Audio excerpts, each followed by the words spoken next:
Assalamualaikum warahmatullahi wabarakatuh. Baiklah, kali ini saya akan memaparkan best practice menggunakan metode STAR, yaitu tantangan, aksi, refleksi hasil, dan dampak terkait mengatasi permasalahan peserta didik dalam proses pembelajaran.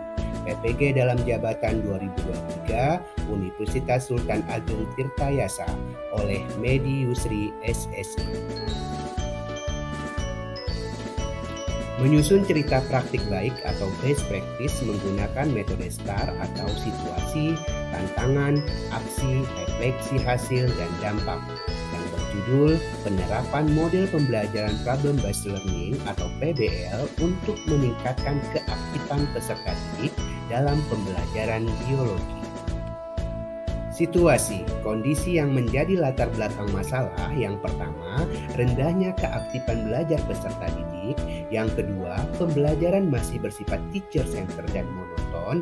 Kemudian tujuan yang ingin dicapai adalah meningkatkan keaktifan belajar peserta didik dengan menerapkan model pembelajaran problem based learning pada mata pelajaran biologi kelas 10. Praktik baik ini penting dibagikan karena masih banyak rekan guru yang mengalami permasalahan yang hampir sama dengan permasalahan yang saya alami. Sehingga saya berharap dengan praktik baik ini bisa memotivasi diri sendiri agar bisa terus mengembangkan potensi dan harapan menjadi guru profesional, juga menjadi referensi bagi guru lainnya. Praktik baik ini penting juga bagi peserta didik sebagai sumber informasi bagaimana keaktifan belajar mereka di kelas. Kemudian diharapkan dengan model pembelajaran inovatif dapat membentuk perilaku saintifik, sosial, dan mengembangkan rasa keingintahuan. Kemudian tantangan.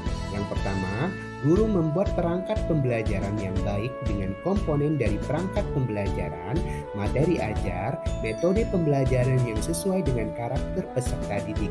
Yang kedua, guru menerapkan model PBL yang akan membantu peserta didik untuk mengidentifikasi permasalahan yang disajikan dan peserta didik memecahkan permasalahan tersebut dengan metode diskusi, tanya jawab kelompok, sehingga memperoleh pengetahuan terhadap materi yang diajarkan.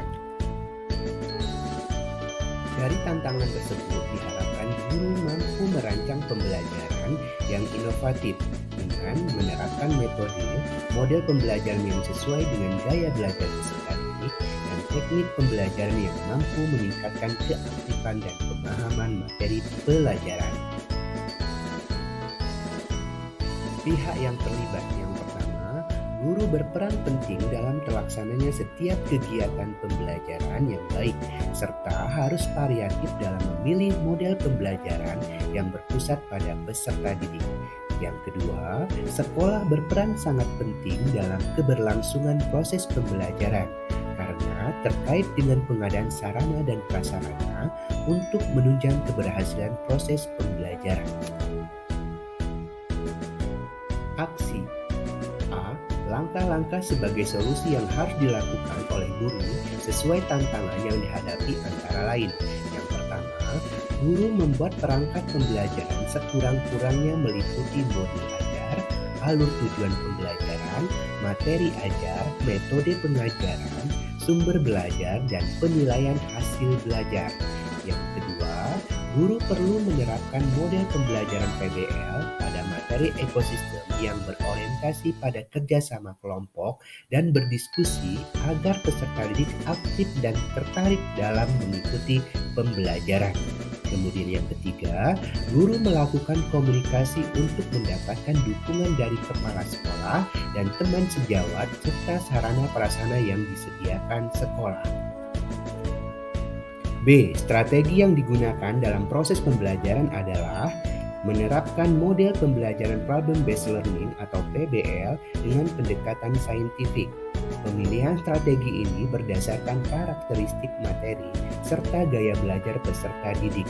Adapun sintak atau langkah-langkah pembelajarannya adalah yang pertama, orientasi peserta didik pada masalah. Yang kedua, mengorganisasikan peserta didik. Yang ketiga, membimbing penyelidikan peserta didik. Yang keempat, mengembangkan dan menyajikan hasil. Yang kelima, menganalisis dan mengevaluasi proses pemecahan masalah. Sumber daya yang diperlukan. Guru sebaiknya dengan sungguh-sungguh mempelajari dan membuat komponen perangkat pembelajaran meliputi modul ajar, alur tujuan pembelajaran, materi ajar, metode pengajaran, sumber belajar, dan penilaian hasil belajar, serta menerapkan model PBL (Problem Based Learning), menyesuaikan materi dan konten pembelajaran, serta karakteristik peserta didik. Refleksi hasil dan dampak. Hasil PPL yang sudah dilakukan baik pertemuan 1 dan pertemuan kedua menunjukkan hasil yang signifikan untuk keaktifan belajar peserta didik. Yang kedua, ketika guru membuat perangkat pembelajaran yang baik serta mempersiapkan hal yang berkaitan dengan teknis dan non-teknis akan berimbas dan berdampak pada kesiapan guru mengajar di kelas. Yang ketiga, dengan aksi nyata ini ada perubahan cukup baik pada peserta didik dan dapat mengikuti proses pembelajaran sesuai dengan alur perangkat pembelajaran serta peserta didik lebih aktif di kelas. Yang keempat, pemilihan model pembelajaran PBL dapat menstimulus dan menumbuhkan berpikir kritis pada peserta didik. Hal ini terlihat keaktifan peserta didik saat menganalisis suatu masalah serta dapat berkolaborasi dengan teman kelompoknya.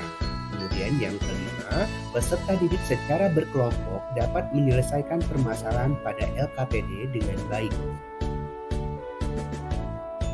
Kesimpulan, yang pertama, dengan menggunakan model pembelajaran Problem Based Learning atau PBL, peserta didik terlihat lebih aktif dalam pembelajaran dan mampu menumbuhkan berpikir kritis pada saat menganalisis suatu permasalahan yang ada. Yang kedua, faktor penentu keberhasilan dalam pembelajaran sangat ditentukan oleh perangkat pembelajaran yang dibuat oleh guru. Pembelajaran yang didapat dari proses kegiatan yang sudah dilakukan adalah guru bersungguh-sungguh mempelajari dan membuat komponen perangkat pembelajaran sehingga guru memiliki kompetensi diri yang baik dan maksimal. Kemudian, guru lebih inovatif dan termotivasi secara pribadi dalam memilih metode, model pembelajaran, dan media pembelajaran untuk membuat suatu proses pembelajaran sesuai dengan tujuan pembelajaran yang diharapkan. Kemudian apa saja yang menjadi faktor keberhasilan dari strategi yang dilakukan? Yang pertama, perencanaan yang terukur. Yang kedua, perangkat pembelajaran yang lengkap. Yang ketiga, fasilitas yang ada di sekolah. Yang keempat, dukungan dari rekan-rekan guru dan kepala sekolah. Yang kelima, kerjasama yang baik yang ditunjukkan oleh peserta didik. Beberapa kekurangan dalam melaksanakan PPL adalah: yang pertama, fasilitas jaringan perlu ditingkatkan agar tidak ada kendala ketika pembelajaran membutuhkan internet. Yang kedua, pengelolaan kelas perlu ditingkatkan sehingga suasana pembelajaran tetap kondusif baik saat bekerja dalam kelompok maupun saat kegiatan presentasi. Yang ketiga, beberapa peserta didik masih kurang percaya diri dalam melaksanakan presentasi di depan kelas. Yang keempat, penampilan maupun wajah guru agar tetap rapi dan ceria selama proses pembelajaran. Yang kelima, lebih memotivasi peserta didik dalam pembelajaran. Sementara yang keenam, pada waktu pendampingan selama diskusi dan pengisian LKPD setiap kelompok, sebaiknya perekaman video lebih dekat kepada objek. Demikianlah best practice yang telah saya buat. Terima kasih. Saya akhiri. Wassalamualaikum warahmatullahi wabarakatuh.